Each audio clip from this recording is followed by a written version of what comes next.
నిన్న కురిసినటువంటి భారీ వర్షం మోతాదు కారణంగా మేము 108 సిబ్బంది, నా పేరు శ్రీనివాస్ మాతంగి, దేవరకొండ లొకేషన్ మాది.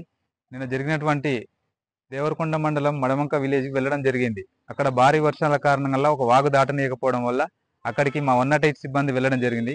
అక్కడ నుంచి పేషెంట్ను మా స్ట్రెచర్లో తీసుకురావడం జరిగింది. అక్కడ నుంచి మళ్ళీ దేవరకొండ ఏరియా హాస్పిటల్కు అడ్మిట్ చేయడం వల్ల తల్లి బిడ్డ ఇద్దరు క్షేమంగా ఉన్నారు. అదేవిధంగా ఇంకొక కేసు కూడా నల్గొండ డిస్టిక్ చందంపేట మండల్ తెల్దావరపల్లి నుంచి డెలివరీ టైంలో ఉన్నటువంటి వ్యక్తి, వాళ్ళు తెల్దావరపల్లి నుంచి కోరట్ల వరకు ట్రాక్టర్లో తీసుకురావడం జరిగింది. అక్కడ నుంచి మళ్ళీ గాగిల్లాపూర్ వరకు అంబులెన్స్ ద్వారా అక్కడ నుంచి మళ్ళీ దేవరకొండకు తీసుకురావడం జరిగింది. తీసుకొచ్చిన తర్వాత దేవరకొండలో అడ్మిట్ చేయడం వల్ల తల్లి బిడ్డ క్షేమంగా ఉన్నారని హాస్పిటల్ వాళ్ళు మాకు తెలిపారు. కావున ఇంకొక విషయం ఏంటంటే, ఈ వర్షాల వల్ల ప్రజలు చాలా అప్రమత్తంగా ఉండాలని కోరుకుంటున్నాను. తెలుగులో ఫాస్టెస్ట్ న్యూస్ ఇప్పుడు కొత్త అవతారంలో 5 సెకండ్లోనే పూర్తి వార్తా సమాచారం మీ చేతిలో. సోషల్ మీడియా ట్రెండ్స్ మీ కళ్ళ ముందుకే live TV and voice search ఆప్షన్స్తో ఇప్పుడే డౌన్లోడ్ చేయండి. యాప్ లింక్ డిస్క్రిప్షన్లో ఉంది.